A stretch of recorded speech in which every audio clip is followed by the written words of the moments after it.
Bismillahirrahmanirrahim. Assalamualaikum warahmatullahi wabarakatuh. Alhamdulillahi wahdah, wassalatu wassalamu ala man la nabiyya ba'dah, nabiyina Muhammad sallallahu alaihi wasallam wa ala alihi wa ashabihi wa man ihtada bihudahu ila yaumil qiyamah. Alhamdulillah, selalu kita tidak bosan-bosannya memuji Allah Subhanahu wa taala. Kita memuji kesempurnaan Allah Subhanahu wa taala, zat dan sifat-sifatnya yang terbebas dari ketidaksempurnaan. Berikutnya kita mensyukuri seluruh nikmat yang Allah berikan kepada kita semuanya. Nikmat terbesar yang selalu kita untuk tidak melupakannya, yaitu nikmat taufik dan hidayahnya, sehingga kita tetap berada di dalam agama yang lurus dan sempurna ini, yaitu agama Islam, satu-satunya agama yang diridhoi oleh Allah Subhanahu wa taala, sebagaimana dalam firman-Nya, "Innad dina 'indallahil Islam." Sesungguhnya satu-satunya agama yang diterima di sisi Allah Subhanahu wa taala hanyalah agama Islam. Dan berikutnya kita juga mensyukuri taufik dan hidayahnya, kita bisa menjalankan ibadah-ibadah dan seluruh kegiatan yang bernilai ketaatan kepada Allah Subhanahu wa taala. Kita bisa menjalankan sholat fardu, kita bisa menjalankan sholat sunnah, sholat rawatibnya, sholat duhanya, qiyamul lailnya. Dan pada pagi hari ini Allah memberikan kita kesempatan, kesehatan, keluangan waktu, sekaligus Allah membimbing hati kita untuk menggerakkan anggota tubuh kita ini melangkah ke salah satu rumah di antara rumah Allah, yang mana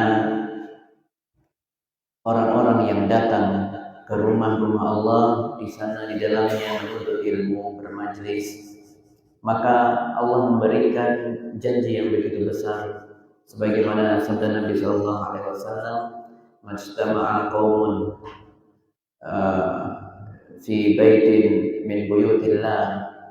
Tidaklah suatu kaum itu berada di masjid di antara masjid-masjid Allah, yatluna kitab Allah, di dalamnya membaca Al-Quran.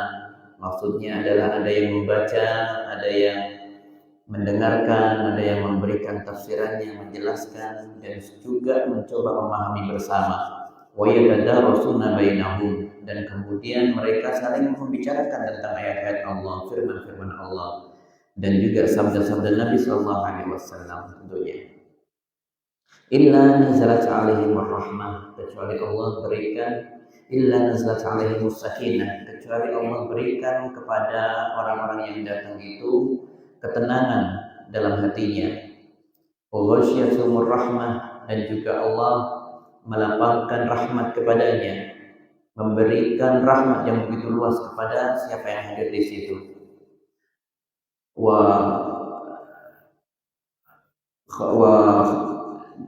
khaffatul malaikah, ya, dan kemudian para malaikat juga mengepakkan sayapnya, ya, ridho dengan apa yang dilakukan oleh siapa saja yang datang di majelis ilmu itu. Nah, wa dzakarallahu fiman indah, dan kemudian Allah membicarakan dan memuji siapa yang hadir di situ di hadapan para malaikat. Jadi orang yang hadir di majelis ilmu, yaitu di masjid, di antara masjid-masjid Allah, maka Allah akan limpahkan banyak rahmat berupa ketenangan, dan juga Allah memuji di hadapan para malaikat, "Ini loh hambaku yang menuntut ilmu." Dan para malaikat tadi kita sebutkan, mereka mengepakkan sayapnya, ya, menaungi kita semuanya. Nah, maka ini adalah di antara keutamaan dari menuntut ilmu di rumah di antara rumah-rumah Allah. Maka kita perlu selalu mensyukuri nikmat ini. Kita saat ini dipertemukan di masjid ini yang tentunya kita mengharapkan keberkahan di dalamnya. Jemaah yang dimulakan oleh Allah Subhanahu wa taala, dalam pertemuan ini tentu kita mengharapkan dan berdoa kepada Allah agar dijadikan pertemuan ini pertemuan yang penuh dengan keberkahan, penuh dengan rahmat dari Allah Subhanahu wa taala, dan nanti seusai pertemuan ini kita berpisah dan kita berpisah dalam lindungan Allah Subhanahu wa taala. Di sini saya duduk di depan ini tentu bukan ingin menggurui, ya. Jadi bukan karena juga saya berilmu, tetapi memang kita sama-sama berusaha untuk saling menasihati satu dengan yang lainnya. Untuk kali ini, insya Allah saya akan menyampaikan beberapa hal hadis-hadis Nabi SAW dan juga ayat-ayat Al-Quran firman Allah Subhanahu wa taala untuk kita sama-sama mendengarkannya, kemudian kita sama-sama memahaminya. Karena kegiatan saling menasihati di sini tentu sangat bermanfaat bagi kita semuanya. Allah berfirman, "Wa dzakir fa inna dzikra tanfa'ul mu'minin." Kata Allah Subhanahu wa taala, maka menasihatilah engkau, ya, nasihatilah dan saling nasihatlah tentunya di sana. Karena sesungguhnya saling mengingatkan, saling memberi nasihat itu adalah memiliki manfaat bagi orang-orang yang beriman. Maka dalam hal ini memang kita tidak ada saling seperti saya merasa lebih berilmu dari saudara-saudara yang hadir, tentu bukan karena itu, tetapi ini adalah dalam rangka menjalankan perintah Allah Subhanahu wa taala untuk saling menasihati satu dengan yang lainnya. Nah, jemaah dimulakan oleh Allah Subhanahu wa taala, insyaallah hari ini kita akan membahas sebuah tema tentang menuntut ilmu itu jalan menuju surga. Kalau kita mendengar judul menuntut ilmu perkara yang terkadang banyak orang melalaikan hal ini, menganggap itu sebagai sesuatu yang ringan. Padahal kedudukan ilmu itu sangatlah tinggi di sisi Allah Subhanahu wa taala. Bagaimana orang yang beriman mau menjalankan ibadah kalau tanpa dengan ilmu pengetahuan atau ilmu agama? Sedangkan kita diciptakan di dunia ini memiliki tujuan utama, yaitu untuk beribadah kepada Allah Subhanahu wa taala. Allah berfirman, "Wa ma khalaqtul jinna wal insa illa liya'budun." Tidaklah aku ciptakan jin dan manusia kecuali untuk beribadah. Beribadah itu apa? Beribadah itu adalah seluruh aktivitas, apakah itu perkataan ataukah perbuatan atau lintasan di dalam hati, niat, ya, yang itu semuanya dapat mengundang rahmat dari Allah Subhanahu wa taala, yang dapat mengundang rasa cinta Allah Subhanahu wa taala. Itu adalah hakikat dari ibadah. Jadi ibadah tidak sempit pada pemaknaan ibadah sholat, zakat, puasa, tidak. Tetapi bagaimana kita bertegur sapa satu dengan yang lainnya dengan berucap salam, menebarkan ucapan-ucapan indah keselamatan. Semoga Allah memberikan keselamatan untukmu. Assalamualaikum, itu artinya itu. Ketika kita bertemu tetangga, bertemu saudara kita kaum muslimin, assalamualaikum, itu adalah doa untuk memberikan keselamatan. Doa keselamatan agar diberikan oleh Allah Subhanahu wa taala. Nah, jadi ibadah itu mencakup semua perkara ini. Semua perkara, tidak hanya sholat, haji, zakat, puasa, tidak, tetapi lebih dari itu. Itu adalah makna dari ibadah. Dan kita diciptakan di dunia, tujuan utamanya untuk itu. Ya, kita bekerja, mencari nafkah, kemudian menghidupi keluarga, itu semuanya ibadah. Jika itu diniatkan untuk mengharapkan ridho dari Allah.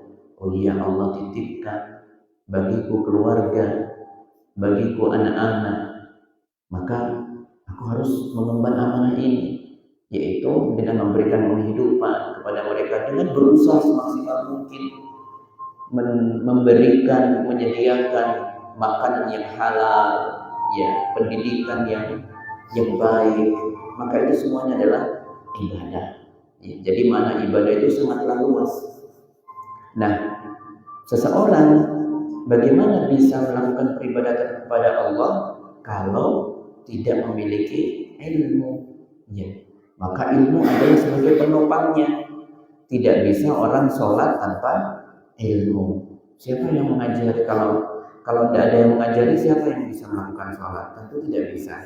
Nabi SAW saja dulu mengajari para sahabat. Para sahabat semuanya masuk ke masjid, kemudian diajari Nabi SAW, "Shallu kama ra'aitumuni usolli." Sholatlah kalian sebagaimana kalian melihat aku sholat. Lalu dicontohkan oleh Nabi SAW di atas mimbarnya. Mimbarnya itu ada tiga tangga. Di situ beliau mempraktekkan sholat dilihat oleh para sahabat. Jadi memang memberikan contoh. Kemudian doanya apa, zikirnya apa yang dibaca setiap perpindahan. Setelah belajar itu selesai, maka Nabi SAW memerintahkan kepada para sahabat, "Irji'u ila ahlikum." Sekarang pulanglah kalian ke keluarga kalian, waqumu, ya, biha, yaitu lalu terapkan apa yang tadi saya ajarkan. Subhanallah, mereka butuh belajar. Nah, kemudian itu semuanya yang sudah disampaikan Nabi SAW diajarkan, kemudian turun-temurun disebutkan dalam kitab-kitab, dibukukan sehingga kita bisa mempelajarinya. Kemudian kita bisa sholat dari para pengajar-pengajar yang mengajari kita, guru agama kita dulu yang mengajarkan sholat, orang tua kita. Maka itu adalah semua asalnya dari Nabi SAW, dan itu adalah ilmu. Itu semuanya adalah ilmu. Ya. Jadi secara singkat adalah ilmu itu merupakan kunci dari seluruh ibadah yang ada.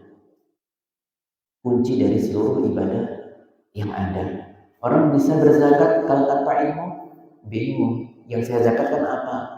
Saya berhak harus menunaikan zakat atau tidak?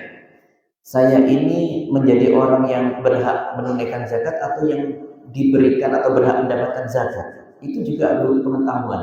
Berapa kadarnya zakat yang harus kita tunaikan misalnya? Itu butuh pengetahuan. Bagaimana merawat jenazah, butuh pengetahuan. Bagaimana memandikan jenazah, butuh pengetahuan. Bagaimana mengkafaninya, ya. Dan itu perlu diajarkan. Termasuk sholat, hal yang paling penting yaitu sholat. Karena ibadah satu-satunya. Setelah kalimat tauhid, orang mengatakan la ilaha illallah atau mengucapkan asyhadu an la ilaha illallah wa anna muhammadar rasulullah, itu adalah ibadah tertinggi. Setelahnya adalah sholat fardu. Maka nanti kita juga belajar sholat fardu. Selalu kita mengupgrade diri kita untuk mempelajari tentang sholat fardu. Nah, jadi sekali lagi ilmu menjadi kunci dari seluruh ibadah. Oleh karenanya kembali lagi kepada masalah ilmu. Ilmu itu hakikatnya adalah apa yang Allah firmankan dan apa yang Nabi SAW sampaikan, yaitu firman Allah dan wahyu Allah melalui lisan Nabi kita Muhammad Sallallahu Alaihi Wasallam. Ya, itu adalah hakikat ilmu, dan ini adalah ilmu mutlak kebenarannya. Apa yang dari firman Allah di dalam Al-Quran, ya, dan apa yang disampaikan oleh Nabi kita Muhammad Sallallahu Alaihi Wasallam. Ilmu yang pasti benar adalah dua hal ini, yaitu yang menjadi sumber ajaran agama kita. Ketika kita bicara sumber utama adalah Al-Quran, sumber ilmu itu adalah di dalam Al-Quran. Oleh karenanya melihat urgensi keilmuan itu, maka apa yang Allah perintahkan kepada Nabi SAW untuk menambah, bukan menambah hartanya, untuk menambah anak, bukan. Tetapi kata Allah Subhanahu wa taala, wahai Muhammad, wa qur rabbi zidni ilma, dalam surat Thaha disebutkan. Wahai Muhammad, kata Allah Subhanahu wa taala, mohonlah kepadaku, mintalah kepadaku dengan berucap rabbi zidni ilma. Ya Allah, tambahilah aku ilmu agama. Dan di situ maksudnya adalah terkait dengan Al-Quran. Karena saat itu Nabi SAW, biasanya Nabi SAW setiap saat didatangi Jibril membawa ayat, maka Jibril alaihissalam membaca satu ayat, langsung Nabi Muhammad SAW saking semangatnya langsung menirukan. Ya. Namun ini nanti akan membebani. Jangan buru-buru wahai Muhammad, kata Allah Subhanahu wa taala. Ya. Dalam ayat yang lain disebutkan jangan kau terburu-buru dengan wahyu itu. Dengarkan dulu Jibril sampai selesai membacanya, baru kau menirukannya pelan-pelan. Sehingga kau bisa memahami dan menghafalkannya dengan baik. Dalam hal ini, kemudian Allah berfirman, selalulah biasakanlah engkau wahai Muhammad SAW untuk selalu meminta kepadaku ilmu, yaitu ilmu dari Al-Quran. Makanya Allah berfirman tadi itu, wa qul rabbi zidni ilma. Ya. Dan biasa ini doa dulu biasa kita baca ya waktu SD itu kan ya, waktu sekolah gitu kan, rabbi zidni ilma warzuqni fahma. Dan kata yang tadi yang awal itu firman Allah ditujukan kepada Nabi kita Muhammad sallallahu alaihi wasallam. Ya, jadi itu yang selalu kita minta di setiap kegiatan sehari-hari kita, meminta terus ilmu dari Allah Subhanahu wa taala. Rabbi zidni ilma, Rabbi zidni ilma. Diulang terus tidak mengapa dalam salat kita, dalam sujud kita. Karena itulah tadi kita katakan ilmu menjadi kunci dari seluruh ibadah. Kemudian di antara keutamaan lainnya Nabi SAW menyebutkan man salaka tariqan yaltamisu fihi ilman sahalallahu lahu bihi tariqan ilal jannah, yang menjadi tema kajian kita hari ini, yaitu saya mengambil dari hadis ini. Barang siapa yang menempuh perjalanan khusus untuk menuntut ilmu, ya, menuntut ilmu, maka Allah akan mudahkan jalan baginya, jalan menuju surga. Jadi ilmu itu adalah pijakan untuk menuju surganya Allah Subhanahu wa taala. Tadi kita sebutkan seluruh ibadah dibangun atas ilmu. Ya, seluruh ibadah dibangun atas ilmu. Sumber ilmu tadi dari mana? Dari Al-Qur'an dan dari hadis Nabi sallallahu alaihi wasallam. Nah, di dalam hadis tadi apa yang dikatakan Nabi kita Muhammad sallallahu alaihi wasallam dan yang disampaikan oleh beliau adalah barang siapa yang melakukan perjalanan untuk menuntut ilmu. Tidak ada satu hadis yang menyebutkan barang siapa yang melakukan perjalanan untuk bersilaturahim, untuk menunaikan salat, untuk membayar zakat, melakukan perjalanan untuk umrah, melakukan perjalanan untuk haji, tidak. Tetapi di sini hanya berfokus kepada ilmu. Ya. Karena ilmu ini mencakup seluruh ibadah yang akan dilakukan oleh manusia. Ini menunjukkan kedudukan istimewa dari ilmu agama itu. Ya. Makanya tadi sempat kita ngobrol di awal tadi, di masjid ini katanya di masjid ini ada kegiatan sore mengaji anak-anak, CPG, semacam CPG. Ya, itu adalah hal yang paling penting dari yang penting yang lainnya. Ya, ilmu dunia penting, tetapi tidak sepentingnya ilmu agama. Ilmu fisika penting, bahkan dia bisa menjadi sesuatu yang dapat orang yang melakukan atau yang mempelajari ilmu fisika mendapatkan pahala itu bisa ketika dia ikhlas kepada Allah, memang mau ingin menjaga kemuliaan agama ini dengan ilmu fisika, itu dapat pahala. Tetapi nilai pahalanya tentu tidak sebesar ilmu agama. Ilmu agama adalah ilmu yang fundamental, harus menjadi makanan pokok bagi setiap kaum muslimin, terutama anak-anak. Itulah nanti yang mengasah kemampuannya untuk membedakan mana yang baik, mana yang benar adalah Al-Quran itu. Di lingkungan subhanallah ini, semoga Allah memberkahi masjid ini dengan menjaga nilai-nilai Islam untuk terus berkembang di sini, dijaga ya. guyup warganya, subhanallah sangat luar biasa ya. Guyup, saling tegur sapa ya. Kalau seperti ini kan enak. Kalau guyup itu biasanya kalau ada orang yang tergelincir misalnya salah, maka nanti akan ada orang yang menasihatinya dan bisa menerima itu, tidak jadi musuh-musuhan. Kan itu yang diinginkan, bukan yang mudah temperamen, yang kemudian ngajak berantem, ngajak ribut, kemudian mutung, ya ada, ya seperti itu. Kemudian tidak mau ngurusi perumahan karena ada sedikit enggak, ya. Kalau agama Islam tidak mengajarkan seperti itu. Ya, apalagi alhamdulillah di sini guyup rukun bisa nanti saling bernasihat satu dengan yang lainnya. Ya, karena tidak ada manusia yang sempurna, tidak akan ada. Ya, tidak ada. Ya, semuanya nanti akan jatuh kepada kesalahan.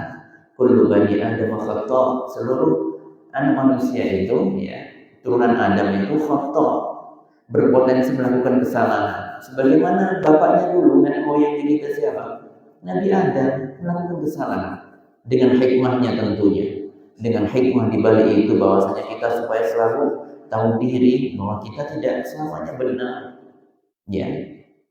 Pada saatnya siapapun dari kita akan melakukan kesalahan. Nah, kemudian jamaah yang dimulakan oleh Allah, tadi kita sebutkan begitu istimewanya ilmu itu dapat mengantarkan orang menuju surganya Allah Subhanahu wa taala. Karena orang bisa beribadah dengan kualitas yang bagus, yang benar, untuk tidak sombong, ya. Itu semuanya adalah karena ilmu pengetahuan, yaitu ilmu agama yang kita bicarakan saat ini adalah ilmu agama, ya. Dan tadi kita sudah sebutkan bahwa inti agama itu ada di Al-Quran dan di hadis-hadis Nabi Sallallahu Alaihi Wasallam. Jadi sumbernya ada di situ, sumber utamanya. Oleh karenanya, jemaah yang dimuliakan oleh Allah, menuntut ilmu itu adalah sebuah ibadah. Menuntut ilmu adalah ibadah, karena ia menopang seluruh ibadah yang lainnya.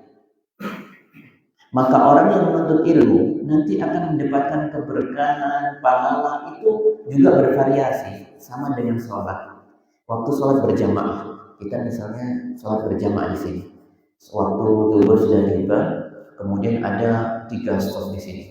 Semua yang di stop pertama ini, pahalanya sama nggak ya? Pojok sampai pojok. Berbeda-beda, yang bersebelah-sebelah aja beda. Nanti bergantung dengan bagaimana keikhlasannya. Betul tidak saya melakukan ini karena Allah? Ya. Kemudian apakah saya melaksanakan ini karena cuma kebiasaan saja? Beda ya. Selalu menghadirkan diri untuk mendapatkan keikhlasan kepada Allah Subhanahu wa taala. Kelihatannya semuanya takbirnya bareng, rukuknya bareng, i'tidalnya bareng, ya, sampai salamnya nanti bareng.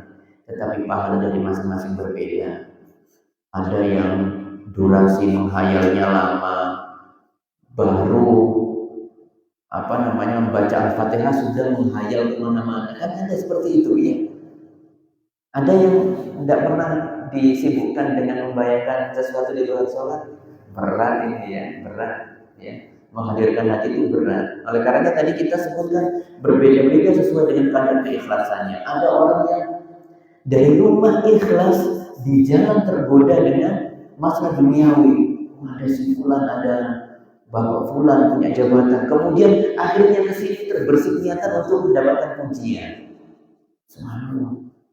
Dari rumah sudah lihatnya bagus, di jalan, di tengah perjalanan menuju masjid, belum sampai masjid sudah ada goyang niatnya ingin mendapatkan pujian dari orang lain.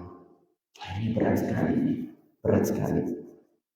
Jadi itu nanti yang menentukan kadar pahala masing-masing. Termasuk juga dengan menuntut ilmu juga demikian. Menuntut ilmu juga menuntut keikhlasan, karena ia adalah ibadah. Menuntut keikhlasan. Saya kesini mau apa?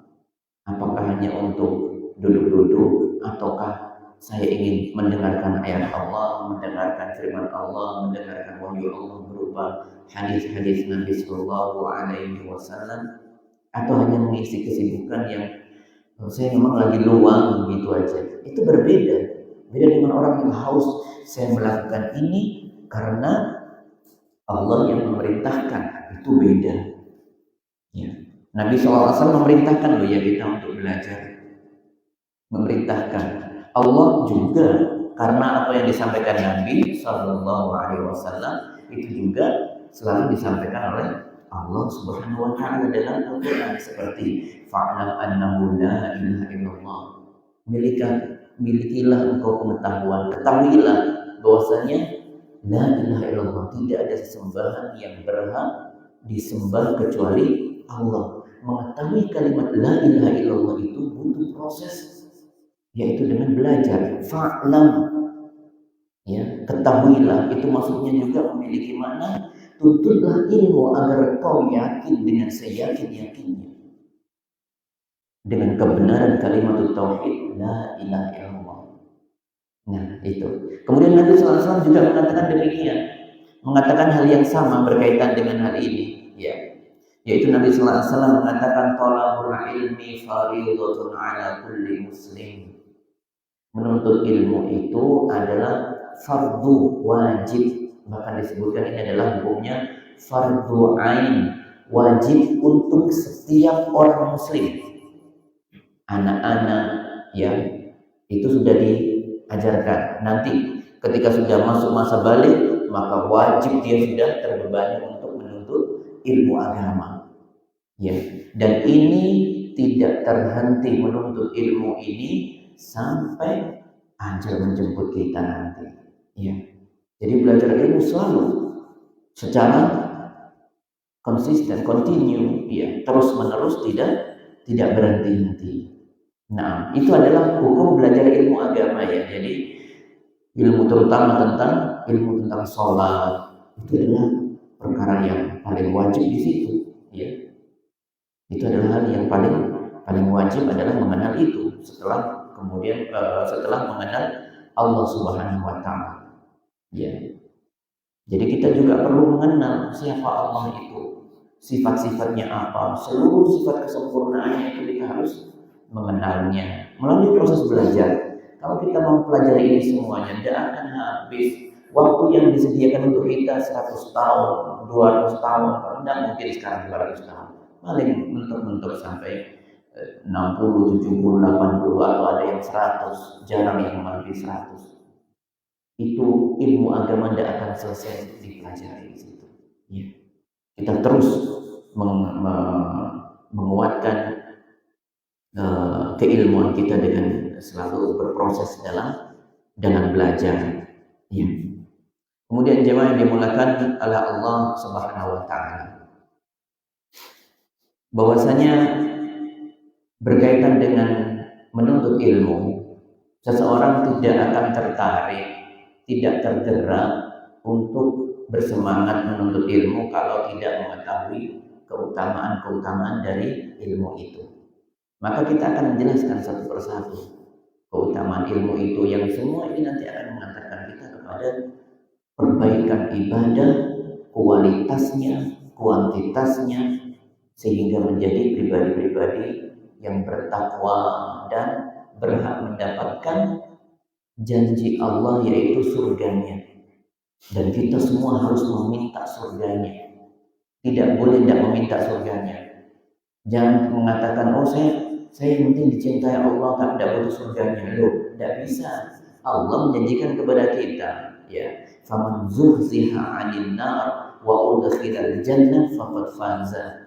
Siapa orang-orang yang menang itu, yang memperoleh kemenangan yang besar adalah orang yang dijauhkan dari siksa nerakanya Allah dan mendapatkan pahala masuk surganya Allah Subhanahu Wa Taala. Bahkan Allah memerintahkan kita, Nabi kita SAW memerintahkan kita, kalau berdoa minta surga, maka fas'alul firdausa, mintalah surga firdaus, surga yang tertinggi, surga yang memiliki derajat paling tinggi.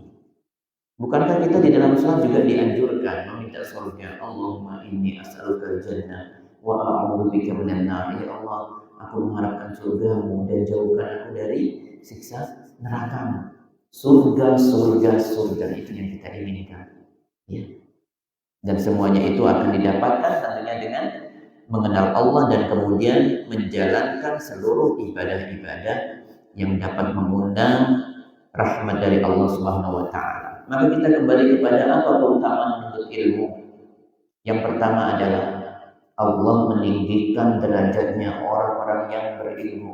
Allah berfirman, "Yarfa'illahu alladziina aamanu minkum walladziina utul 'ilma darajat." Allah meninggikan derajat kalian, yaitu orang-orang yang beriman dan yang berilmu. Berilmu ini bukan ustaz, bukan kiai, bukan. Semua yang berusaha menuntut ilmu agama itu masuk di dalamnya. Ya, termasuk pengajarnya, termasuk kiai, selama mereka betul-betul berusaha mendapatkan dan memperoleh ilmu itu dan mengamalkannya. Ilmu itu bukan untuk dipelajari saja, tetapi akhirnya harus dengan apa? Dengan pengamalan. Harus diamalkan. Beda derajatnya orang yang beriman dan berilmu dan orang yang beriman tapi tidak berilmu. Ada beberapa orang, disebutkan Nabi Shallallahu Alaihi Wasallam, ada 4 golongan orang. Innama ad-dunya li arba'atin nafar. Dunia itu ada 4 golongan manusia. Yang pertama, abdan atau abdin razaqahullahu malan wa ilman. Ada seorang hamba manusia yang dikaruniai Allah harta dan ilmu pengetahuan, ilmu agama yang dimaksudkan di sini. Kemudian dengan ilmunya itu dia bertakwa kepada Allah, kemudian menjalin tali silaturahim, ya. Kemudian mengamalkan ilmunya dan mengajarkan ilmu itu kepada orang lain. Setelah itu dia juga menginfakkan harta yang Allah rezeki kepadanya.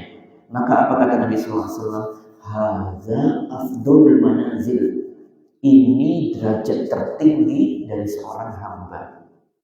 Ya, kan tidak sama keadaan rezeki setiap hamba itu tidak sama-sama.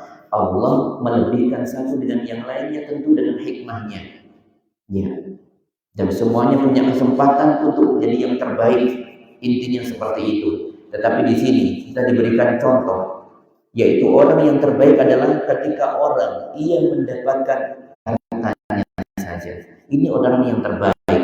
Orang yang kedua adalah orang yang diberikan ilmu, razaqallahu ilman wa lam yarzuqhu malan.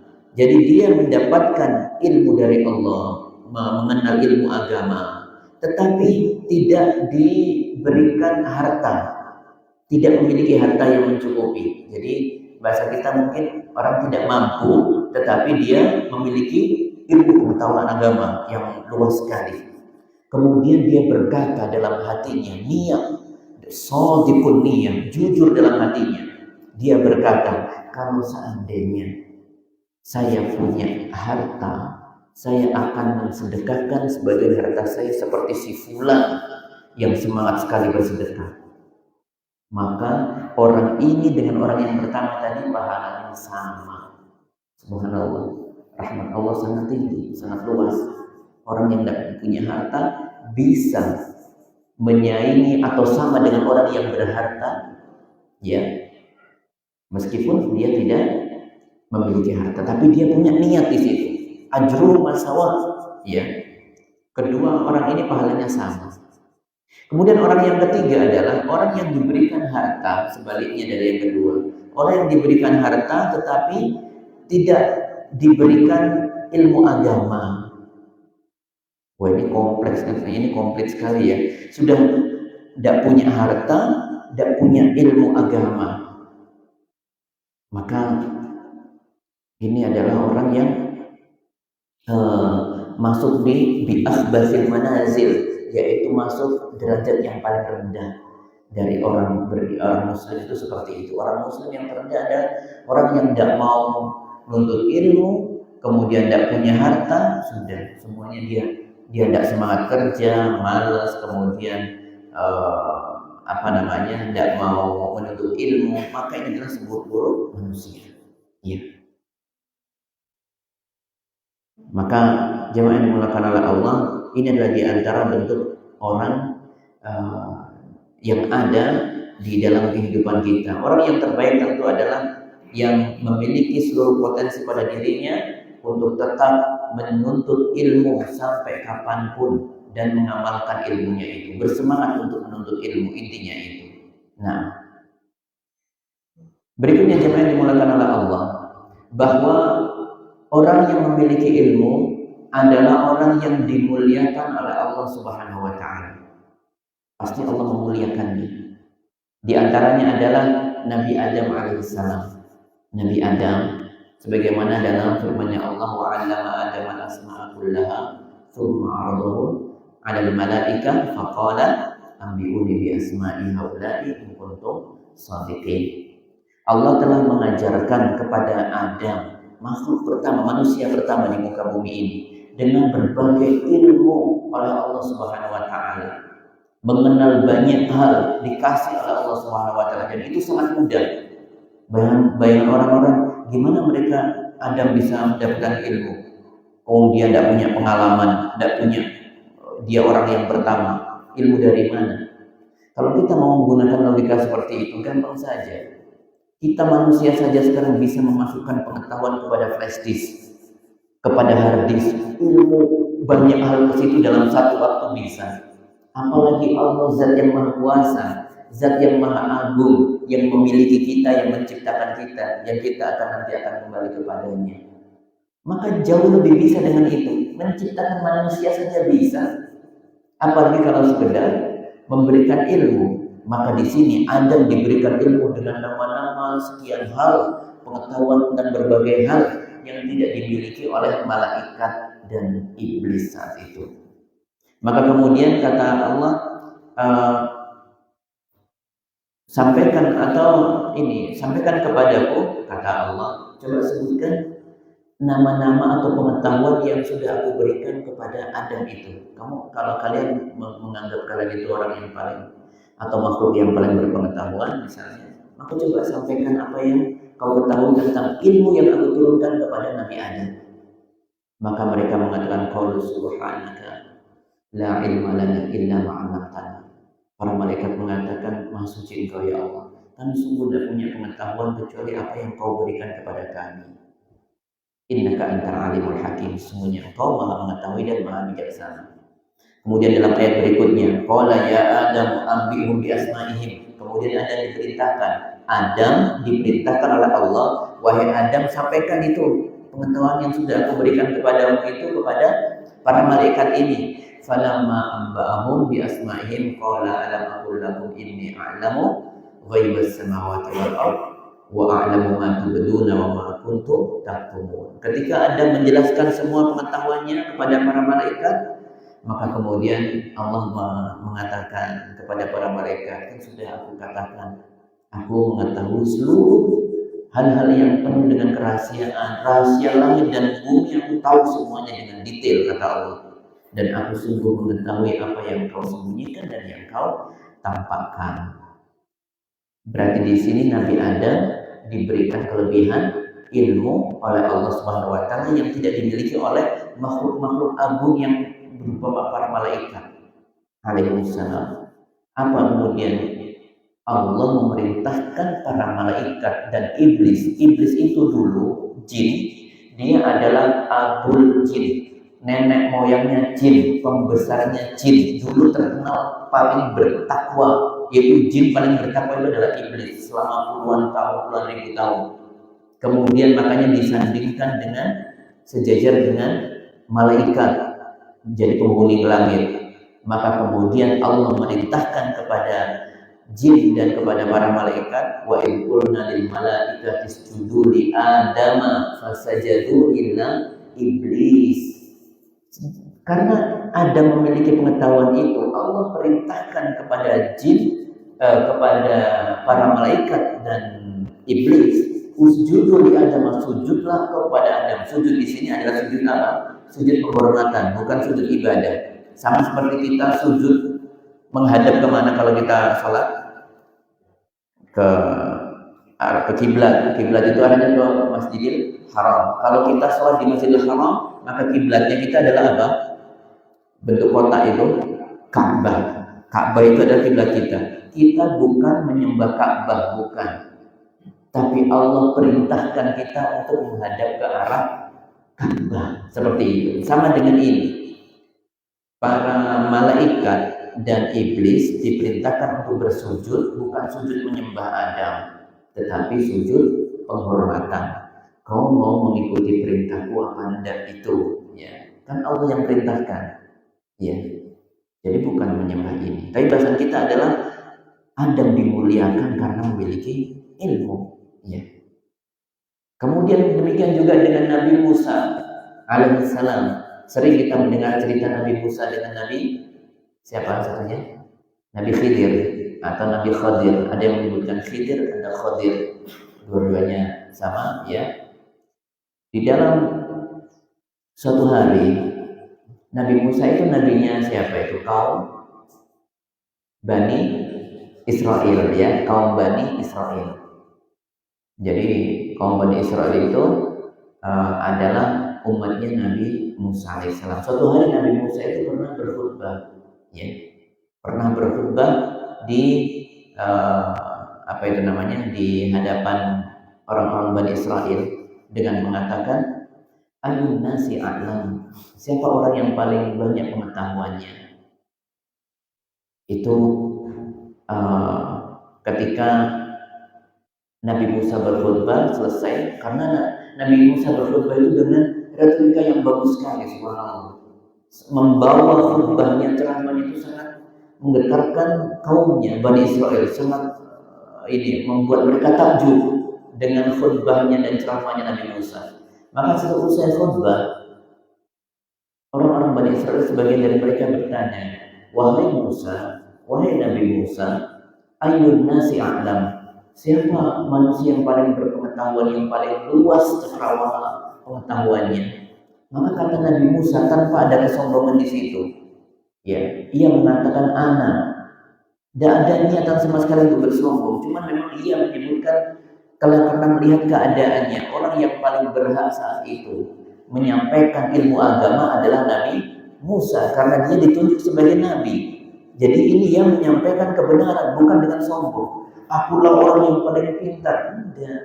Tapi saat itu konteksnya adalah orang-orang Bani Israel ini harus mengikuti apa yang disampaikan oleh Nabi Musa alaihissalam, karena Nabi Musa mendapatkan keutamaan ilmu agama dari Allah Subhanahu wa taala untuk menyampaikan kepada kaumnya Bani Israel. Maka ia mengatakan, beliau alaihissalatu wassalam mengatakan anak saya. Tapi ini tidak menyadari bahwa Allah kemudian menyindirnya, ya. Kemudian dengan mengatakan fa'ataballahu alaihi, ya. Intinya ini, wahai Musa, sesungguhnya engkau tidak perlu mengatakan seperti itu, ya. Kemudian bahkan menunjukkan seperti ini, wahai Musa, jangan kau merasa kau menjadi orang paling alim. Aku saat ini memiliki seorang manusia, memiliki hamba, ya, seorang hamba. Nanti di pertemuan dua laut, dikasih tempatnya di pertemuan dua laut, dan dia memiliki pengetahuan lebih darimu. Untuk pengetahuan di awal, Nabi Khidir bukan nabinya Bani Israel, karena Nabi saat itu diutus untuk kaumnya masing-masing. Seluruh nabi yang pernah ada diutus untuk kaumnya masing-masing, dan jumlahnya kita tidak ada yang tahu berapa pasnya karena sangat banyak. Berbeda dengan Nabi kita Muhammad sallallahu alaihi wasallam, beliau diutus linnasi ajma'in. Kata Nabi sallallahu alaihi wasallam, innama bu'istu linnasi ajma'in. Sesungguhnya aku diutus untuk seluruh manusia. Ini yang membedakan Nabi kita dengan nabi-nabi sebelumnya, seperti Nabi kita Nabi Isa alaihissalam, ya, Nabi Musa, Nabi Daud, itu berbeda. Nah, maka di sini Nabi Khidir juga bukan nabinya Bani Israel. Singkat cerita, Allah ingin menunjukkan, Musa, kau tidak pantas melakukan seperti itu. Sekarang temui saja hambaku yang ada di sana. Dia memiliki pengetahuan lebih banyak darimu. Maka kemudian dia bersemangat sekali. Sebenarnya tanpa mendatangi Nabi Khidir, Nabi Musa sudah memiliki pengetahuan yang cukup, bahkan berlebih, untuk membimbing umatnya Bani Israel untuk menuju peribadatan kepada Allah saja. tidak menyekutukan Allah dengan yang lainnya, tidak menyembah sapi seperti yang mereka lakukan. Sebelumnya pernah melakukan menyembah anak sapi, ya, seperti itu. Maka sebenarnya Nabi Musa sekali lagi tidak perlu mendatangi Nabi Khadir, ya. Namun karena hausnya dengan ilmu, semangatnya dengan ilmu, Nabi Musa adalah panutan kita dalam menuntut ilmu di sini. Nabi Musa di dalam firman Allah disebutkan, wa idz qala Musa li fatahu. Ingatlah ketika Musa berkata li fatahu. Fatahu itu maksudnya adalah kepada muridnya. Jadi beliau akhirnya memutuskan keluar pergi menemui Nabi Khadir bersama muridnya, yaitu Yusha bin Nun, yang nanti setelah Nabi Musa meninggal, itu Yusha bin Nun itu nanti menggantikan dia menjadi nabinya, diutus oleh Allah Subhanahu wa taala menjadi nabi setelah wafatnya Nabi Musa. Akhirnya saat ini Nabi Musa memutuskan berangkat dengan muridnya saat itu Yusha bin Nun untuk mencari di mana pertemuan dua laut itu. La abrahu hatta ablugha majma'al bahraini aw amdiya huquban. Kata Nabi Musa, aku tidak akan berhenti berjalan sebelum sampai ke pertemuan dua buah lautan itu, atau aku akan berjalan sampai bertahun-tahun. Di sini para ulama menafsirkan huquba bertahun-tahun, ada yang menyampaikan perjalanan sampai 70 tahun, ada yang sampai 80 tahun, tapi intinya bertahun-tahun melakukan perjalanan panjang untuk menuntut ilmu. Nabi, ya, ini kaliber Nabi kita Musa alaihissalam menuntut ilmu. Nah kita ini bukan Nabi kita ini. Nabi Musa perjalanan bertahun-tahun untuk menuntut ilmu menemui Nabi Khadir. Ya, bukan mempelajari syariatnya, sekali lagi bukan. Karena syariat Khidir untuk umatnya sendiri, ya, seperti itu. Dan akhirnya Allah pun pertemukan Musa dengan Nabi Khadir. Diajari tentang kesabaran, makna kehidupan yang selalu melalui proses dan sebagainya. Intinya penuh dengan kesabaran. Maka ini adalah di antara keutamaan para nabi, ya, memiliki ilmu.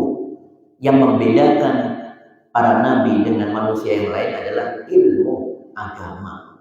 Ilmu agama. Bagaimana mereka menerapkan agamanya, ilmunya dengan totalitas. Para nabi. Kemudian Daud itu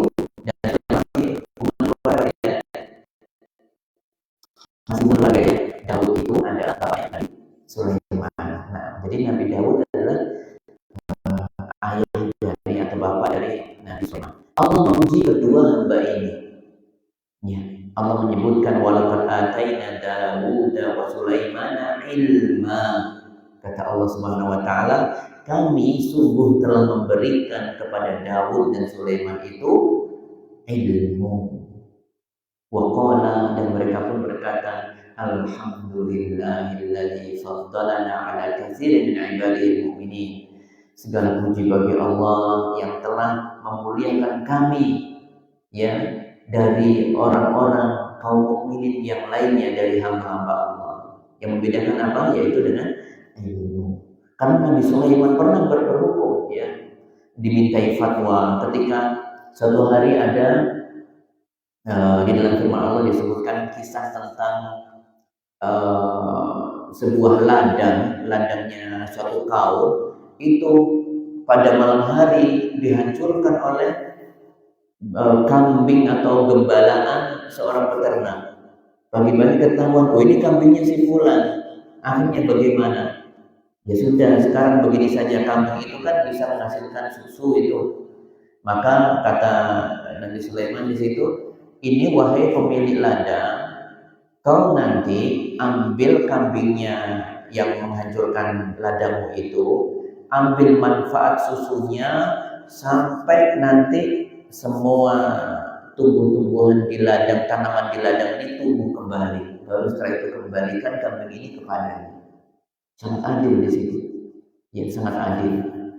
Jadi berupa ganti rugi, ya, ganti ruginya, tetapi tidak memberikan kezaliman di situ, ya, saling menguntungkan satu dengan yang lainnya. Maka ini adalah Nabi Daud dan Sulaiman. Buku berikutnya Sulaiman juga Allah berikan pemahaman dengan mengerti bahasa burung, bahasa binatang-binatang lainnya, bahkan berdialog dengan jin, itu bisa, ya, bisa. Itu Allah muliakan Nabi Sulaiman dengan ilmu yang luar biasa. Ya, sekali lagi, para nabi juga demikian. Semua para nabi dimuliakan oleh Allah dari hamba-hamba yang biasa, manusia biasa yang lainnya itu karena ilmunya. Nah, karena ilmunya. Baik. Jamaah yang dimuliakan oleh Allah, berikutnya adalah apa keutamaan ilmu itu? Ilmu adalah jihad yang besar. Jihad itu tidak hanya dengan pedang. Jihad itu ada dua. Jihad dengan pedang, yaitu di medan perang. Satunya adalah jihad dengan ilmu. Nabi SAW pernah disebutkan di dalam firman Allah disebutkan, ya ayuhan Nabi, jahidil kufar wal munafiqin waghluz, ya, jahidil kufar wal munafiqin. Wahai Nabiullah Muhammad, ya, kau perangi, berjihadlah engkau memerangi orang-orang kafir dan orang-orang munafik. Kemudian dalam firman yang lain disebutkan fala yuti'il kafirina wajahidhum bihi jihadan katsira. Janganlah kalian mentaati orang-orang kafir dan berjihadlah, ya, perangilah mereka dengan jihad yang besar. Jihad yang besar itu apa di sini maksudnya? Adalah ilmu. Karena saat itu jamaah yang dimuliakan oleh Allah, kita perlu mengenal sejarah bahwa dulu Nabi SAW waktu di masa fase Mekah mendakwakan agama Islam di kota Mekah 13 tahun ditambah 6 atau 7 tahun sampai tahun ke-6 Hijriah, berarti kurang lebih 20 tahun, ya, mengajarkan, mendakwahkan agama Islam. Yang mengikuti atau yang masuk Islam itu hanya 2000 saat itu, 2000, ya, karena disiksa dan sebagainya, tidak punya kekuatan, tidak bisa berperang dengan fisik, dengan alat perang. Kemudian pada tahun 6 Hijriah sampai 8 Hijriah itu ada perjanjian Hudaybiyah, gencatan senjata, tidak boleh satu memerangi yang lainnya. Bahkan kita di sini adalah di antara tahun 6 sampai 8 Hijriah yang kurang lebih cuma 2 tahun, ya. Cuma 2 tahun saja di situ. Jumlah agama Islam saat itu berlipat menjadi 8.000 orang hanya dalam 2 tahun. Padahal 20 tahun cuma dapat 2.000. Ini 2 tahun bisa sampai 8.000 orang. Kenapa? Karena di sini tidak ada peperangan. Kemudian Nabi SAW dan para sahabat tetap mendakwahkan Al-Quran, tetap mendakwahkan firman Allah di kalangan manusia dengan bermuamalah dengan orang-orang kafir, dengan orang-orang non-muslim. Tetap menjalin seperti ini komunikasi yang baik dengan mereka, sehingga mereka mengetahui kebenaran dengan cara yang lembut, yaitu dengan cara hikmah, menyampaikan dengan ilmu. Dan ini adalah jihad yang besar namanya, disebutkan dalam Al-Quran. Dan jihad besar seperti ini saat ini lebih urgent, ya, lebih dibutuhkan. Ya, meskipun jihad perang itu juga ada kebutuhannya, tetapi yang saat ini lebih besar adalah jihad dengan ilmu. Sekarang ini banyak loh, ya, ini apa namanya, syubhat-syubhat pemikiran. Kemudian ada di sebuah forum, ayo kita diskusi tentang agama, antar agama. Kemudian mengatakan, tiba-tiba kesimpulannya semua agama sama. Maka ini syubhat besar, tidak bisa disamakan. Kita menyembah Allah, jangan disamakan dengan orang-orang yang menyembah binatang, menyembah patung. Tidak sama sekali tidak sama. Kita toleransi, tetap ada toleransi. Agama Islam itu paling toleransi, tidak pernah memusuhi, menghina orang yang non-muslim, tetangga kita, teman kita, itu tidak boleh. Jangan menzalimi sedikit pun mereka, verbal, secara lisan atau secara fisik. Kalau mereka terzalimi, mereka berdoa kepada Allah, ya, mereka berdoa intinya, ya, maka tidak ada penghalang bagi mereka dikabulkan doanya mereka. Walau kana kafiran, kata Nabi SAW, meskipun mereka adalah orang yang tidak beragama Islam, kalau mereka terzalimi, yang menzalimi orang muslim, mereka sangat tersakiti, mendoakan buruk, doa itu tembus ke Allah Subhanahu wa taala. Maka dalam agama Islam tidak pernah adanya itu menyakiti, apalagi jihad yang mengatasnamakan jihad, ngebom sana ngebom sini. Sangat besar itu, tidak ada ceritanya. Oh, itu tempat maksiat, saya berjihad kemudian ngebom sana. Tidak pernah ada dalam agama Islam seperti itu. Tidak ada. Tidak ada. Ya, jihad itu tidak ada yang seperti itu dalam agama Islam. Oleh karena jihad sendiri, kenapa tadi dikatakan jihad besar, ilmu itu? Karena jihad perang itu sendiri butuh ilmu untuk di dalamnya. Harus tahu fikih jihad, harus tahu. Misalnya orang tiba-tiba merasa kaum muslimin di negara lain misalnya dapat dalam keadaan kesulitan, diserang oleh musuh, dizalimi, kemudian tiba-tiba memutuskan saya tak kesana berjihad. Begitu saja langsung sana demi mendapatkan gelar syahid, tapi dia tidak tahu fikihnya, dia tidak pamit ke orang tuanya, tidak pamit ke walinya, keluarganya, tidak bisa. Salah itu sudah. Jihad itu harus izin, harus dengan izin orang tuanya, izin kepada walinya, harus ada pengetahuan tentang itu, ya, mengetahui tentang keimanan, ya, bagaimana hukumnya nanti sholat di sana waktu dalam keadaan genting, saya tetap sholat apa enggak? Kan di sini masih menggebu-gebu semangat untuk berjihad, tetapi tidak tahu caranya. Sedangkan orang dalam medan perang pun sholat tetap wajib. Bagaimana melaksanakannya? Apa sempurna seperti ini? Ya karena saya enggak apa sempurna. Butuh pengetahuan tentang ilmu tentang sholat. Maka orang yang berjihad semuanya harus diikat dengan ilmu. Dan tidak ada melukai main bom sana sini, apalagi orang dulu kan pernah terjadi ya, itu di Indonesia, di negara lain juga pernah pengeboman di tempat-tempat kemaksiatan misalnya. Mereka itu musuh yang membawa senjata atau tidak? Kan tidak. Maka tidak boleh diserang, tidak boleh. Dan itu dibom, korbannya banyak sekali. Ini bukan jihad. Kalau orang Islam jihad itu di medan perang sama-sama bawa pedang.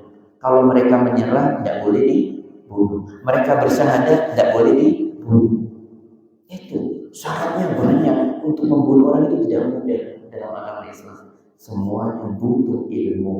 Makanya dikatakan berdakwah, berjihad dengan ilmu itu adalah jihad yang besar. Termasuk dengan mengajarkan ini, mengajarkan di TPQ, subhanallah. Anak-anaknya diberikan bekal bahwa sebelum, coba bayangkan kita di TPQ, anak diajarkan nanti kalau makan minum ini, baca ini ya. Kalau selesai makan minum ini, baca ini ya. Nanti kalau mau tidur baca ini ya. Mau kamar mandi baca ini ya. Keluar kamar mandi baca ini ya. Semua yang dilakukan ibadah, doa-doa semuanya, ilmu semuanya itu. Anaknya menjadi orang yang mulia nanti seperti itu.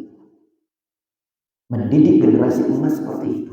Diajarkan ilmu, ini adalah jihad yang besar sekali. Jihad yang sangat agung, jihad yang sangat besar. Nah, berikutnya jemaah yang dimuliakan oleh Allah. Bahkan di sini orang yang berilmu, jangan bilang manusia sekarang, binatang saja, ya, itu dibedakan antara anjing yang berilmu dan anjing yang tidak berilmu. Dalam sebuah firman Allah disebutkan, yas'alunaka madza uhilla lahum qul uhilla lakum at-thayyibah. Mereka menanyakan kepadamu apa yang dihalalkan bagi mereka, katakanlah dihalalkan bagimu yang baik-baik. Wa ma'allamtum minal jawarih mukallibina tu'allimunahunna mimma 'allamakumullah faqulu mimma amsakna 'alaikum wa dzkuru smallahi 'alaihi. Ini bahasa kita. Bahwasanya apa yang ditangkap oleh binatang buas, ya, yaitu misalnya dari binatang anjing yang kau miliki dan kau sudah melatihnya berburu. Jadi orang berburu kan boleh dengan menggunakan anjing. Tapi anjing itu ada dua, anjing yang diajari sama anjing yang tidak diajari. Anjing yang sudah diajari akan tahu, kamu ke sana ambil seucap saya mengucapkan bismillah, itu bisa diajari. Jadi kalau pemiliknya sudah bismillahirrahmanirrahim, kau lari ke sana ambil itu. Itu yang menjadikan barang binatang buruannya itu menjadi halal. Adapun kalau punya anjing berburu, ia tidak diajari, tidak punya pengetahuan, tidak diajari. Tiba-tiba sudah ambil saja sana serang itu binatang buruannya, digigitnya. Dia makan, meskipun dia sembelih seperti makan, tidak bisa.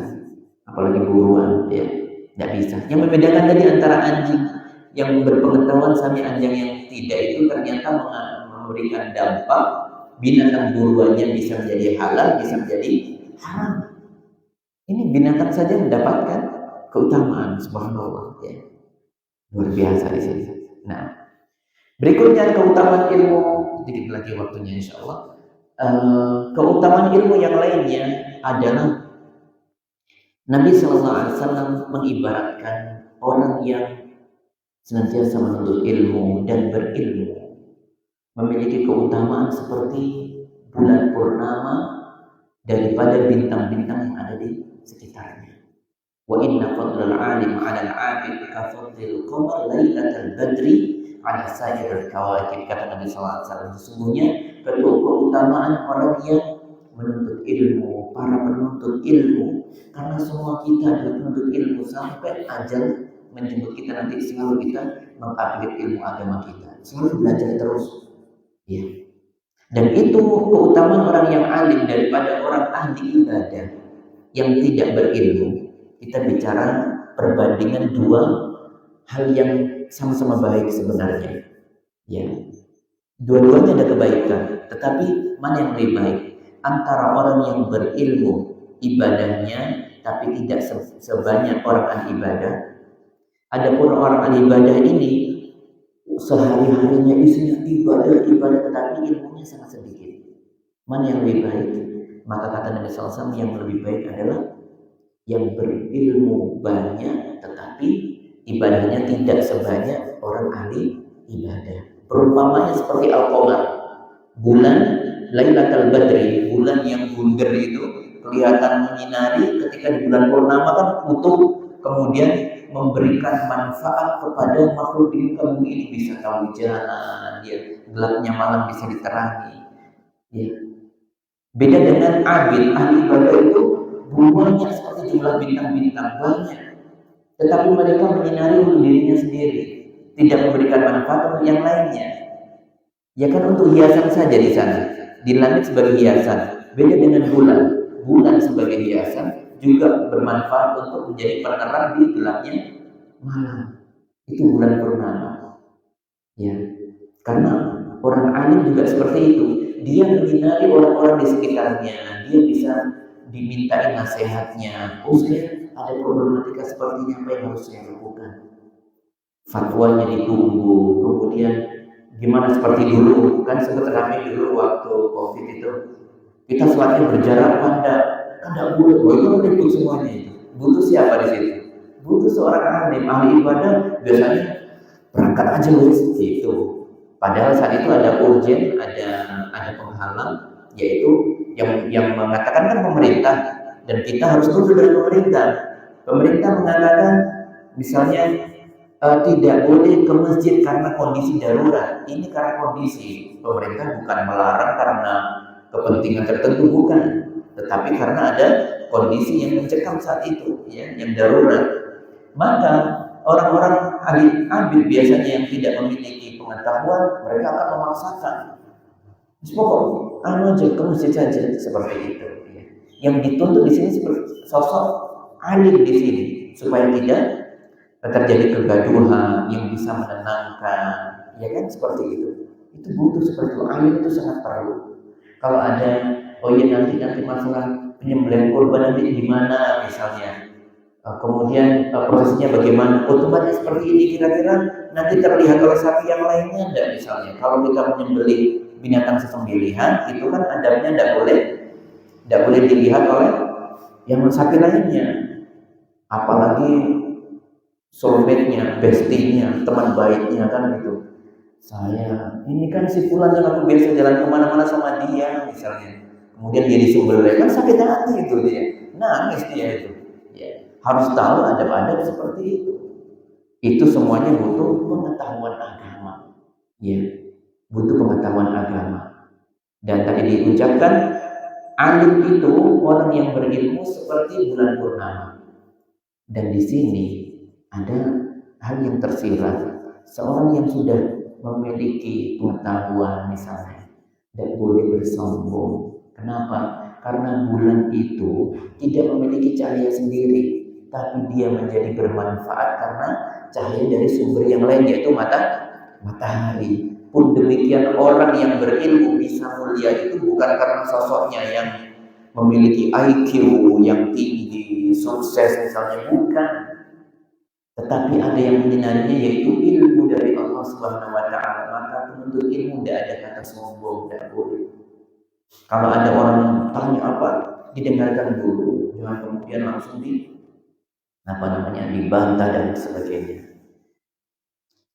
Ya, jadi itu adalah keutamaan ilmu, dan para nabi dimuliakan dengan ilmu dan mewariskan hanya ilmu saja. Para nabi tidak pernah mewariskan pakaiannya, mewariskan lemarinya, alat dapurnya, tidak pernah. Yang diwariskan adalah ilmunya. Melalui siapa? Melalui para ulama, ya, orang-orang yang mempelajari ilmu itu. Ya. Maka ini adalah keutamaan dari menuntut ilmu. Nah, keutamaan dari menuntut ilmu. Kita melihat bagaimana para sahabat ridwanullah alaihim mendapatkan kemuliaan itu juga karena ilmu, karena mereka para sahabat Nabi sallallahu alaihi wasallam kemana-mana bertanya kepada Nabi sallallahu alaihi wasallam, selalu bermajlis siang hari, bikin majlis seperti ini. Setelah kerja tentunya, setelah beraktivitas mencari nafkah, ada kesempatan dengan Nabi bermajlis. Mau perang saja loh, mau ke Tabuk, perjalanan itu kurang lebih 2 pekan jalan kaki, 2 minggu jalan kaki. Itu di tengah-tengah perjalanan sempat-sempatnya orang-orang para sahabat itu bertanya hukum kepada Nabi sallallahu alaihi wasallam, wahai Nabi, minta wasiatnya, minta nasihatnya, seperti itu. Hatta mau perang, ini mau perang, bukan urusannya dengan nanti strategi kita bagaimana, tidak bicarakan itu. Tanya tentang agama di sela-sela ini, di sela-sela perjalanan perang, subhanallah. Itu yang memuliakan mereka. Ya, maka jemaah yang dimuliakan oleh Allah, ini saya akan tutup dengan sedikit adab dalam menuntut ilmu, atau yang harus diindahkan oleh setiap dari kita yang selamanya kita menjadi penuntut ilmu sampai ajal menjemput kita. Ya, yang pertama adalah yaitu niatnya harus ikhlas. Jadi kita mengikhlaskan niat kita itu adalah untuk Allah Subhanahu wa Ta'ala. Sebagaimana sholat, kita sholat itu kenapa? Ikhlas itu bukan rela ya. Ikhlas itu adalah yang pertama. Ikhlas itu adalah saya melakukan ini karena menjalankan perintah Allah dan Rasulnya. Itu ikhlas. Yang kedua, saya melakukan ini adalah untuk Allah Subhanahu wa Ta'ala, bukan untuk diri orang lain, bukan untuk mendapatkan pujian dari orang lain, bukan untuk kepentingan dunia. Itu. Maka hal yang buruk adalah seperti, bahkan yang terancam di sini adalah orang yang alim, orang yang ahli Quran. Itu adalah salah satu orang yang masuk neraka paling dalam pertama kali nanti. Siapa itu ahli Quran yang seperti apa? Ini sebagaimana sabda Nabi sallallahu alaihi wasallam, ada seseorang mempelajari ilmu, ta'allama ilmu, kemudian mengetahui ilmu Al-Quran, ilmu agama, dan mengajarkan ilmu Quran dan agama itu, ya, di dunia ia sudah menyampaikannya. Tetapi ketika di akhirat nanti, ketika ia ditanya oleh Allah, wahai fulan, wahai hambaku, nikmat yang aku berikan kepadamu waktu di dunia kau gunakan untuk apa? Dengan kemampuanmu, hafalanmu, memorimu yang bagus misalnya. Katanya dia menjawab, saya mengamalkan itu semuanya, saya gunakan nikmat itu untuk belajar Al-Quran, belajar agama, dan mengajarkan Al-Quran kepada orang lain. Saya sudah melakukan ini untukmu ya Allah, demi engkau ya Allah. Apa kata Allah? Kadzabta, kau dusta. Apa yang rasanya paling tidak enak di situ adalah ketika dibongkar semua. Ini tentunya nasihat yang ya saya tunjukkan terutama bagi kami pribadi, ya, dan untuk semua secara umum sama, ya. Kita mempelajari Al-Quran, mempelajari ilmu agama dan menyampaikannya itu jangan sampai tujuannya adalah tujuan selain Allah Subhanahu wa taala. Kata Allah, walakinnaka ta'allama ilma, tapi kau sungguhnya waktu di dunia kau belajar ilmu itu agar kau dibilang alim, dibilang orang yang berilmu. Kau membaca Al-Quran, qara'tal Quran, kau membaca Al-Quran dengan bagus, kemudian menghafalkannya di depan para manusia. Liyuqal annaka qari' atau kama qala, agar kau dibilang ini adalah penghafal yang bagus, bacaannya bagus. Kata Allah, apa kata Allah? Ya, kamu sudah mendapatkannya itu. Ya, kamu sudah mendapatkannya itu di dunia. Di sini kamu mendapatkan siksa karena dulu di dunia kamu tidak melakukannya dengan ikhlas. Maka kita menuntut ilmu setiap datang kemana, melakukan ibadah apapun, akan berusaha terus untuk mengikhlaskan niat kita hanya untuk Allah Subhanahu wa taala. Yang kedua adalah ilmu itu bertahap, tidak langsung instan, ya, selalu melakukan proses seperti yang kita lakukan saat ini. Semoga bisa istiqomah, ya. Jadi dalam kajian, nanti kemudian suatu saat ada kajian lagi, seperti waktu Ramadan itu kan sering ada kultum atau apa, itu kan ya, bertahap sekali, itu mengena itu,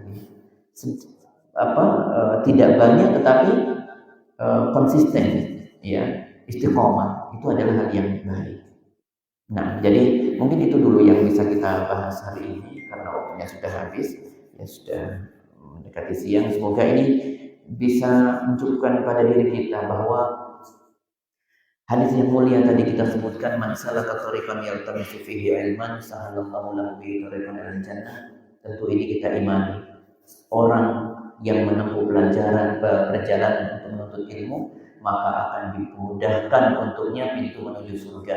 Kenapa? Karena ilmu itu adalah kunci dari segala ibadah, dan ibadah itu semuanya akan mengundang rahmat Allah, dan syarat masuk surga yang pertama itu adalah orang mendapatkan rahmat dari Allah dan ampunannya. Hadza wallahu a'lam bishawab. Semoga ini yang saya sampaikan bermanfaat. Jika ada salah dan ketergelinciran, itu pasti datang dari saya. Jika ada yang bermanfaat, itu pasti hanya milik Allah semata. Nah, hadza wallahu a'lam bishawab. Mungkin ada yang mau menyampaikan sesuatu? Boleh, ada waktu 5 atau 10 menit, silakan.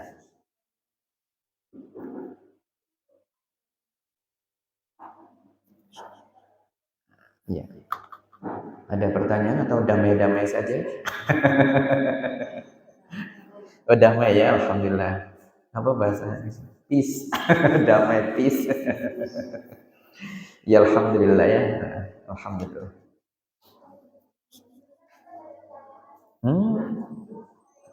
Oh iya, berarti nggak jadi damai ini ya.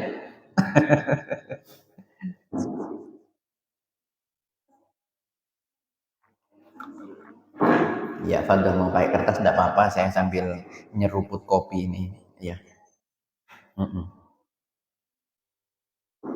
Bapak-bapak mungkin ada yang mau menyampaikan sesuatu, Fadl. Ada yang mengganjal mungkin dari yang disampaikan tadi. Nah, jadi kita enak ya seperti ini, artinya kita kalau ada saya salah silakan disampaikan. Oh, misalnya tadi ayatnya kurang ini. Oh, tadi menurut saya dulu tidak seperti ini. Ini tidak apa-apa seperti itu. Kita diskusi hal yang perlu. Mungkin pada monggo Bapak ini. Waalaikumsalam warahmatullahi wabarakatuh.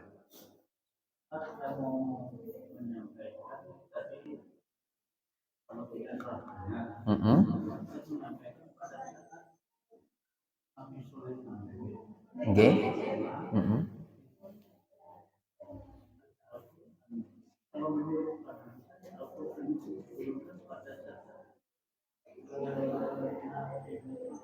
Nggih. Ada Al-Qur'an.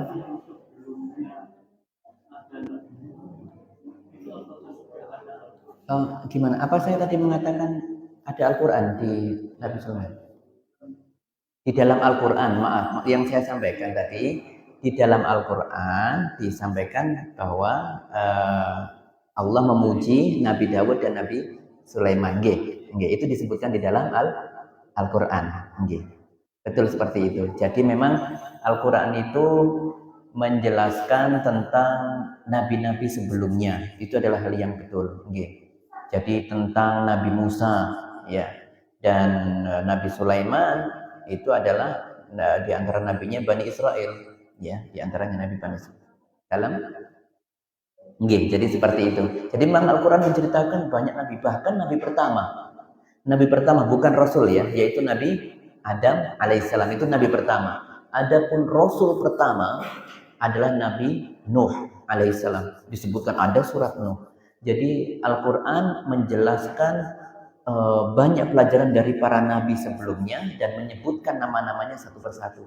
Ada yang tidak disebutkan nama-nama nabinya seperti Yusha bin Nun tadi kita sebutkan ya. Itu tidak disebutkan dalam Al-Quran, tetapi kita mendapatinya nanti di penjelasan Nabi Muhammad SAW tentang siapa Yusha bin Nun.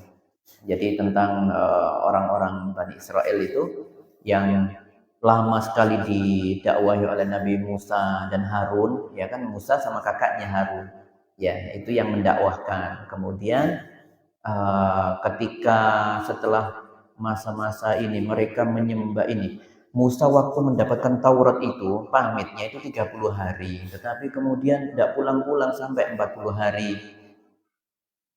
Molor 10 hari dengan izin Allah Subhanahu wa taala dengan hikmahnya. Ada kemudian namanya Samiri, itu orang Bani Israel mengatakan, ini Musa ini lupa jalan, Tuhannya ada di sini. Dia buat patung sapi, akhirnya mengajak orang-orang menyembah sapi. Itu akhirnya membuat Musa ketika pulang itu sangat marah. Nah, cerita-cerita seperti ini itu diceritakan di dalam Al-Quran dan memberikan kita pelajaran tentang kisah para nabi terdahulu, bagaimana kondisi umat terdahulu. Bani Israel itu memang wataknya dari dulu seperti itu sampai hari ini dan sampai akan datang nanti kurang lebih seperti itu. Tapi kita tidak boleh mengklaim semua orang Bani Israel seperti itu, iya. Secara umum seperti itu. Misalnya orang Yahudi ini orang keras kepala dan sebagainya. Iya, secara umum, tetapi tidak boleh secara individu. Kamu pasti keras kepala, tidak boleh ya, seperti itu. Jadi kita mengambil pelajaran. Jadi betul Bapak, memang nama para nabi itu banyak disebutkan di dalam kitab Al-Quran, dan itu menunjukkan semakin jelas bahwa Al-Quran itu melengkapi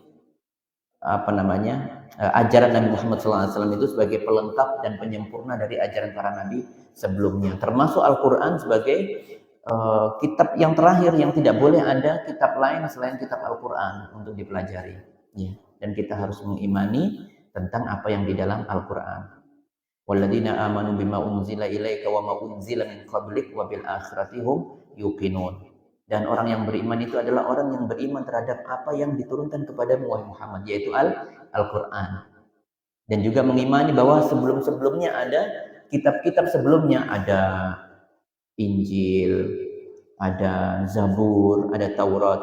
Taurat itu dibawa Musa, kemudian nanti Zabur itu pelengkapnya. Ya, pelengkapnya dari Nabi Dawud nanti. Berarti Nabi Dawud itu masih mengikut syariatnya Nabi Musa. Nah, itu pelajaran seperti itu ada di dalam Al-Quran.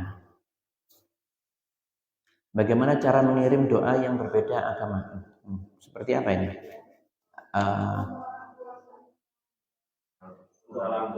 Orang tua yang berbeda agama gitu. Oh, yang orang tua sudah meninggal. Beda keyakinan tidak bisa, ya, tidak bisa. Kalau beda keyakinan tidak bisa. Kalau masih hidup bisa. Ya Allah, berikan hidayah untuk orang tua kami, ya. Adapun kalau berbeda keyakinan maka memang tidak bisa, tentu nanti akan ada perhitungan dengan Allah Subhanahu wa taala. Ya, tentu Allah Maha Adil dengan itu, ya. Ya, kita tidak tahu, tapi kalau dari secara fisik maka kalau berbeda agama kita tidak boleh mendoakan, ya. Kita tidak boleh kecuali mendoakan ketika hidup agar mendapatkan hidayah. Misalnya ada orang beda agama di sekitar kita, maka yang boleh kita sampaikan ada semoga kita sama-sama mendapatkan hidayah dengan bahasa yang halus seperti itu, baik ya. Jadi aku mendapatkan hidayah itu bisa maksudnya adalah saya mendapatkan hidayah tetap dalam Islam dan diberikan keistiqomahan. Adapun engkau bisa masuk ke dalam agama yang sempurna ini. Seperti itu. Jadi dengan bahasa yang lembut itu bagus. Nah, itu adalah hal yang bagus. Semoga kita semuanya tetap mendapatkan hidayah dari Allah. Itu adalah hal yang bagus ketika itu hidup. Dan kemudian hukum sama juga ketika menghukumi orang non muslim meninggal, kemudian kita doakan ampunan untuk dia, tidak mungkin terampuni, tidak bisa. Karena ini teks dari Al-Quran ya. Allah tidak mengampuni. Innallaha la yaghfiru an yushraka bih wa yaghfiru ma duna dzalika liman yasha. Kata Allah Subhanahu wa taala, Allah tidak akan pernah mengampuni dosa kesyirikan ya, dan Allah mengampuni dosa-dosa selainnya. Nah, dan memang itu adalah hal yang diwahyukan untuk kita semuanya, termasuk Nabi Muhammad SAW. Saya ingin memberikan contoh sebagai contoh konkret dari Nabi kita Muhammad Sallallahu Alaihi Wasallam. Ketika hidupnya dibela oleh pamannya. Siapa pamannya? Abu Talib. Orang yang paling memberikan jasa terbesar untuk ponakannya, yaitu Muhammad Sallallahu Alaihi Wasallam, Nabi kita yang mulia. Itu ketika mau meninggal, Abu Talib itu dikeliling oleh ada Abu Jahal, ada orang-orang pembesar Quraisy, kemudian Nabi Muhammad juga datang di situ. Nabi Muhammad SAW berkata kepada pamannya, ya ammi, wahai pamanku, qul la ilaha illallah, katakan la ilaha illallah, wa hajju biha indallah. Aku akan menyampaikan alat hujjahku ini, aku akan memohonkan ampun kepada engkau di hadapan Allah Subhanahu wa taala selama engkau mengucapkan kata la ilaha illallah. Itu kata kuncinya di situ, harus dengan lisan. Abu Talib sudah mengimani, di dalam syairnya ada mengatakan sungguh benar agama yang dibawa oleh Muhammad. Dia mengatakan seperti itu dalam syairnya. Jadi secara keyakinan dia sudah ada, tetapi ia tidak melafalkan kata la ilaha illallah karena apa? Abu Jahal bilang saat itu, wahai Abu Talib, kau mau mengikuti nenek moyang kita atau mau mengikuti Muhammad? Gitu. Orang yang bijak tentu bahasa kita begitu. Orang yang bijak ya tentu menjaga warisan nenek leluhur kita seperti itu, nenek moyang atau leluhur kita. Akhirnya pun dia tidak masuk Islam. Dia di mana sekarang? Di neraka. Tetapi memang mendapatkan hukuman yang lebih ringan. Tapi neraka ya ikhwan, ada yang ringan. Seringan-ringannya kepalanya meledak-ledak saat ini. Nah, tapi jadi bahasan kita itu sekarang kita tentu mengimani dengan apa yang sudah ditakdirkan oleh Allah, tidak perlu bersedih hati ya. Tidak perlu bersedih hati. Sekarang kita fokus kepada diri kita, kepada orang-orang terdekat kita, misalnya kepada anak-anak kita, ya semoga terjaga, karena tidak ada yang menjamin orang yang Islam ketika lahirnya meninggalnya bisa berubah waliyadzubillah. Tentu kita memohon perlindungan dari Allah ya dari perkara itu. Jadi itu yang jawabannya, saudariku, bahwa tidak bisa mendoakan ampunan untuk meskipun itu orang tuanya ya, ketika ia dalam keadaan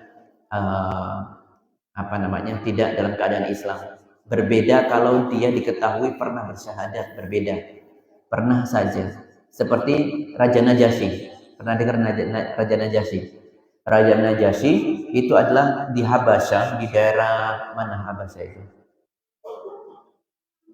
Ethiopia nih. Kaum muslimin dulu waktu di fase Mekah itu mendapatkan intimidasi, disiksa oleh orang-orang musyrik, hingga Nabi sallallahu alaihi wasallam memerintahkan sebagian kaum muslimin untuk hijrah ke Habasyah, ke Ethiopia.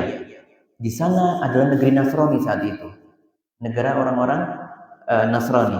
Rajanya saat itu sangat welcome dengan ini. Orang-orang sana semuanya welcome dengan orang Islam. Tapi semuanya tetap dalam keadaan Nasrani.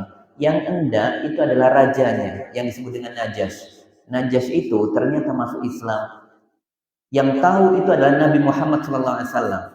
Maka Nabi Muhammad SAW waktu mendengar Raja Najasyi itu meninggal, di sana tidak ada satu muslim pun, tidak ada.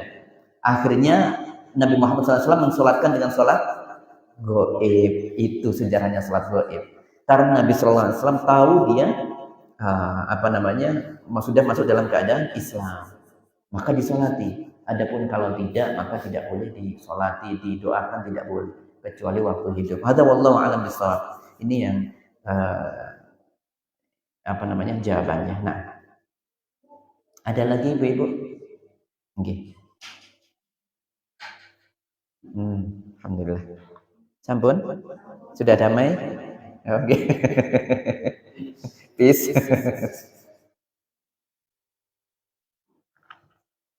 Masya Allah. Baik.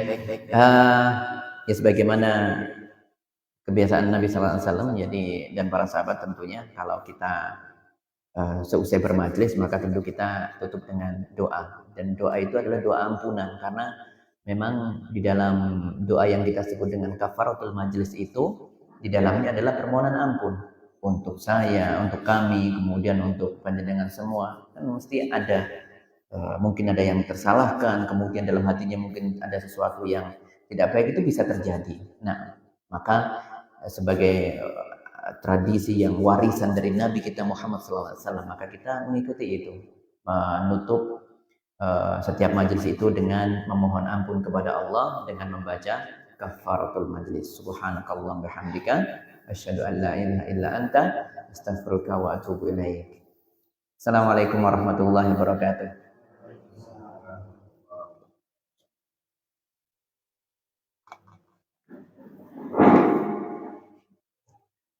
Bismillah.